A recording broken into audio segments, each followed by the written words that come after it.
Breaking news. বাংলাদেশের রাজনীতিতে একের পর এক বিস্ফোরক অভিযোগ, পুলিশ হত্যা, আন্তর্জাতিক চাপ, রাজনৈতিক নিষেধাজ্ঞা, সব মিলিয়ে পরিস্থিতি কি যাচ্ছে এক ভয়াবহ মোড়ের দিকে? শেষ পর্যন্ত দেখুন, কারণ শেষ অংশে রয়েছে সবচেয়ে বড় টুইস্ট।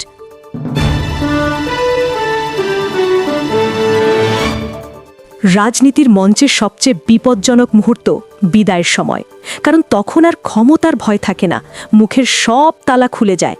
আজকের এই রিপোর্টে উঠে আসছে একের পর এক বিস্ফোরক প্রশ্ন।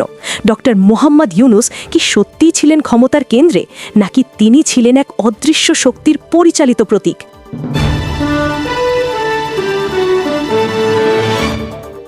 Breaking news. বাংলাদেশের রাজনীতিতে একের পর এক বিস্ফোরক অভিযোগ, পুলিশ হত্যা, আন্তর্জাতিক চাপ, রাজনৈতিক নিষেধাজ্ঞা, সব মিলিয়ে পরিস্থিতি কি যাচ্ছে এক ভয়াবহ মোড়ের দিকে? শেষ পর্যন্ত দেখুন, কারণ শেষ অংশে রয়েছে সবচেয়ে বড় টুইস্ট। শুরুতেই আসি সবচেয়ে আলোচিত বিষয়, তারেক রহমান এবং পুলিশের সম্পর্ক নিয়ে বিতর্ক। অভিযোগ উঠছে পুলিশ হত্যার বিচার না হওয়ায় আইনশৃঙ্খলা বাহিনীর ভেতরে অসন্তোষ তৈরি হচ্ছে, যদিও এই দাবিগুলোর সত্যতা নিয়ে রয়েছে তীব্র মতভেদ। এদিকে স্বরাষ্ট্রমন্ত্রী সালাউদ্দিন আহমেদের বক্তব্য নিয়েও চলছে বিতর্ক। সংসদে দেওয়া বক্তব্যের ব্যাখ্যা নিয়ে প্রশ্ন তুলছে বিশ্লেষকরা। বিরোধীরা বলছে, আইনের শাসন নিশ্চিত না হলে পরিস্থিতি আরও জটিল হতে পারে। আন্তর্জাতিক পর্যায়ে নতুন চাপ, জাতিসংঘ সরাসরি উদ্বেগ প্রকাশ করেছে। চিঠি পাঠানো হয়েছে তারেক রহমানের উদ্দেশ্যে, যেখানে 10টি গুরুত্বপূর্ণ প্রশ্ন তুলে ধরা হয়েছে। প্রশ্নগুলো কি? কেন আওয়ামী লীগের ওপর নিষেধাজ্ঞা? গ্রেফতারের আইনি ভিত্তি কি? বিচার প্রক্রিয়া কতটা স্বচ্ছ? এই প্রশ্নগুলোর উত্তর 7 দিনের মধ্যে দিতে বলা হয়েছে। বিশ্লেষকরা বলছেন, এই চিঠি শুধু একটি কূটনৈতিক বার্তা নয়, বরং আন্তর্জাতিক পর্যায়ে বাংলাদেশের অবস্থানের জন্য বড় পরীক্ষা। এদিকে শেখ হাসিনা এবং আওয়ামী লীগ সংশ্লিষ্টদের বিরুদ্ধে চলমান বিচার নিয়েও প্রশ্ন তুলেছে আন্তর্জাতিক মহল। জাতিসংঘ বলছে, ব্যক্তিগত অপরাধের বিচার হতে পারে, কিন্তু পুরো একটি রাজনৈতিক দলকে নিষিদ্ধ করা তা মানবাধিকার লঙ্ঘনের ঝুঁকি তৈরি করে। এখন আসি আরও এক বিস্ফোরক ইস্যুতে, প্রফেসর মোহাম্মদ ইউনুসকে ঘিরে নতুন ঝড়। তার বিরুদ্ধে মামলা করার ঘোষণা দিয়েছেন শেখ হাফিজুর রহমান কার্জন। অভিযোগ কি?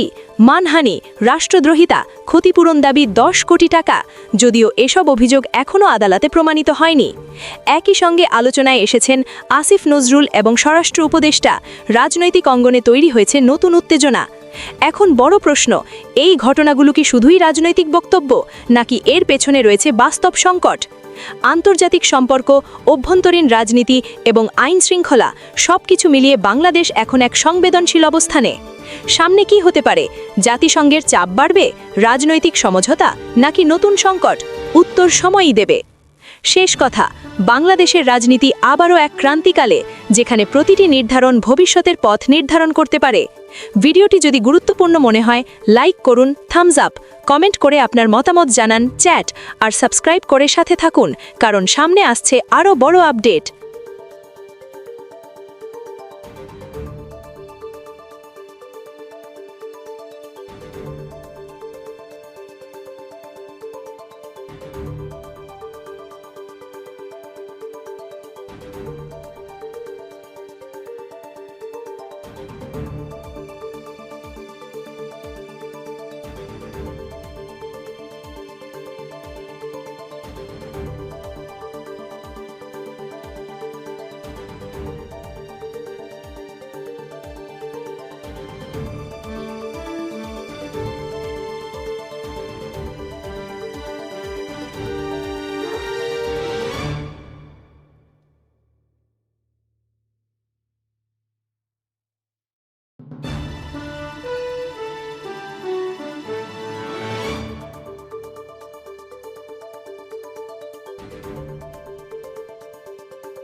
রাজনীতির মঞ্চের সবচেয়ে বিপজ্জনক মুহূর্ত বিদায়ের সময়, কারণ তখন আর ক্ষমতার ভয় থাকে না, মুখের সব তালা খুলে যায়।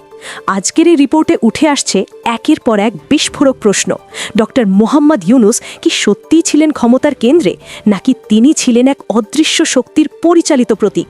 শেষ পর্যন্ত দেখুন, কারণ শেষ অংশে আছে সবচেয়ে বড় সত্য। ডক্টর মোহাম্মদ ইউনূসের নেতৃত্বে অন্তর্বর্তীকালীন সরকার ইতিহাসে জায়গা করে নিয়েছে ঠিকই, কিন্তু প্রশ্ন হচ্ছে সম্মানের পাতায় নাকি বিতর্কের পাতায়। সময় যত যাচ্ছে ততই নতুন প্রশ্ন, নতুন অভিযোগ, নতুন রহস্য। গোপন চুক্তি, হঠাৎ জারি হওয়া অধ্যাদেশ, আর এক রহস্যময় শব্দ ডিপ স্টেট। মনে হচ্ছে আমরা এতদিন সরকার দেখেছি, কিন্তু অদৃশ্য খেলোয়াড়দের দেখিনি। প্রশ্ন উঠছে, কার নাচের পুতুল ছিলেন ডক্টর ইউনূস? অন্তর্বর্তী সরকার বিদায় নিয়েছে, কিন্তু বিতর্ক বিদায় নিতে রাজি নয়। ১.৫ বছরের শাসন, কিন্তু সমালোচনার তীব্রতা ইতিহাসে বিরল। অভিযোগ এসেছে শুধু বিরোধী দল থেকে নয়, প্রশাসনের ভেতর থেকেও, সুশীল সমাজ থেকেও, এমনকি সরকারের ঘনিষ্ঠ মহল থেকেও। উপদেষ্টাদের বিরুদ্ধে দুর্নীতির অভিযোগ এমন পর্যায়ে পৌঁছায় যে মানুষ আর ফিসফিস করে না, সরাসরি বলতে শুরু করে। কে কতটা ক্ষমতার অপব্যবহার করেছে সেটাই হয়ে ওঠে প্রধান রাজনৈতিক আলোচনার বিষয়। প্রতিদিন অভিযোগ বেড়েছে আর কমেছে সরকারের নৈতিক বৈধতা। রাষ্ট্রবিজ্ঞানের ভাষায় লেজিটিমেসি ক্রাইসিস। এরপর আসে অধ্যাদেশ ঝড়। ১৩৩টি অধ্যাদেশ। সংখ্যা শুনলেই বোঝা যায় কতটা তাড়াহুড়ো ছিল আইন প্রণয়নে। প্রশ্ন উঠেছে, সব কি জনস্বার্থে নাকি ক্ষমতার কাঠামো বদলানোর খেলা? বিশেষজ্ঞদের কপালে ভাঁজ। আইন আছে কিন্তু আস্থা নেই। আর ঠিক এখানেই শুরু হয় ভাঙন। বাইরে কিছু বোঝা যায় না, কিন্তু ভেতরে ভেতরে ক্ষয়। এরপর আসে বিদেশি চুক্তির রহস্য, বিশেষ করে যুক্তরাষ্ট্রের সঙ্গে সমঝোতা। বিদায়ের আগ মুহূর্তে নেওয়া সিদ্ধান্ত সন্দেহকে আরও ঘনীভূত করে। এবং তারপর স্বাধীনতা দিবসে ঘটে রাজনৈতিক বিস্ফোরণ। সাবেক ছাত্র উপদেষ্টা আসিফ মাহমুদ সাজিব ভুইয়ার বক্তব্য যেন শান্ত পানিতে ছোড়া পাথর। তিনি দাবি করেন, সরকারের শুরুতেই একটি শক্তিশালী ডিপ স্টেট ক্ষমতা দীর্ঘায়িত করতে প্রস্তাব দিয়েছিল। শর্ত, নির্বাচনকে নিয়ন্ত্রণ করতে হবে। এই বক্তব্যে কেঁপে ওঠে রাজনীতি, কারণ ভেতরের মানুষ যখন ভেতরের কথা বলে তখন সেটা আর গুজব থাকে না, ইতিহাসের দলিল হয়ে যায়। যদিও পরে ব্যাখ্যা এসেছে, কিন্তু রহস্য কমেনি, কারণ রাজনীতিতে ইঙ্গিত অনেক সময় ঘোষণার চেয়েও শক্তিশালী। ডিপ স্টেট শব্দটা নতুন, কিন্তু ধারণা পুরনো। দৃশ্যমান ক্ষমতার বাইরে থাকা শক্তি যারা সিদ্ধান্তে প্রভাব ফেলে। বিশ্ব রাজনীতিতে এই ধারণা আলোচিত হয়েছে, বিশেষ করে ডোনাল্ড ট্রাম্পের সময়। তিনিও অভিযোগ করেছিলেন অদৃশ্য শক্তি রাষ্ট্র চালায়। বাংলাদেশের প্রেক্ষাপটে এই ধারণা নতুনভাবে আলোচনায় আসে। বিদেশি প্রভাব, অর্থনৈতিক সংস্কার, রাজনৈতিক রূপান্তর সব মিলিয়ে তৈরি হয় প্রশ্ন। নির্বাচন বিলম্ব, অর্থনৈতিক সংকট, জন অসন্তোষ সব মিলিয়ে সরকার চাপে পড়ে। শেষ পর্যন্ত বাস্তবতা একটাই, নির্বাচন ছাড়া আর কোনো পথ খোলা ছিল না। কিন্তু প্রশ্ন রয়ে গেছে, সিদ্ধান্ত কে নিয়েছে, সরকার নাকি অদৃশ্য শক্তি? শেষ প্রশ্ন, ইতিহাস কি মনে রাখবে ডক্টর মোহাম্মদ ইউনূসকে একজন সংস্কারক হিসেবে, নাকি সময়ের মঞ্চে দাঁড়িয়ে থাকা এক নাচের পুতুল হিসেবে? ভিডিওটি যদি গুরুত্বপূর্ণ মনে হয় লাইক করুন, কমেন্ট করে মতামত জানান, আর সাবস্ক্রাইব করে সাথে থাকুন, কারণ সামনে আসছে আরও বড় এক্সপোজ। ডিপ স্টেট শব্দটা নতুন, কিন্তু ধারণা পুরনো। দৃশ্যমান ক্ষমতার বাইরে থাকা শক্তি যারা সিদ্ধান্তে প্রভাব ফেলে। বিশ্ব রাজনীতিতে এই ধারণা আলোচিত হয়েছে, বিশেষ করে ডোনাল্ড ট্রাম্পের সময়। তিনিও অভিযোগ করেছিলেন অদৃশ্য শক্তি রাষ্ট্র চালায়। বাংলাদেশের প্রেক্ষাপটে এই ধারণা নতুনভাবে আলোচনায় আসে।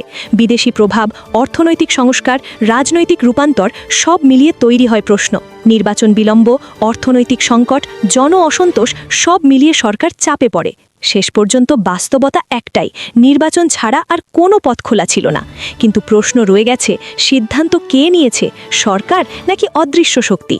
শেষ প্রশ্ন, ইতিহাস কি মনে রাখবে ডক্টর মোহাম্মদ ইউনূসকে একজন সংস্কারক হিসেবে, নাকি সময়ের মঞ্চে দাঁড়িয়ে থাকা এক নাচের পুতুল হিসেবে? ভিডিওটি যদি গুরুত্বপূর্ণ মনে হয় লাইক করুন, কমেন্ট করে মতামত জানান, আর সাবস্ক্রাইব করে সাথে থাকুন, কারণ সামনে আসছে আরও বড় এক্সপোজ।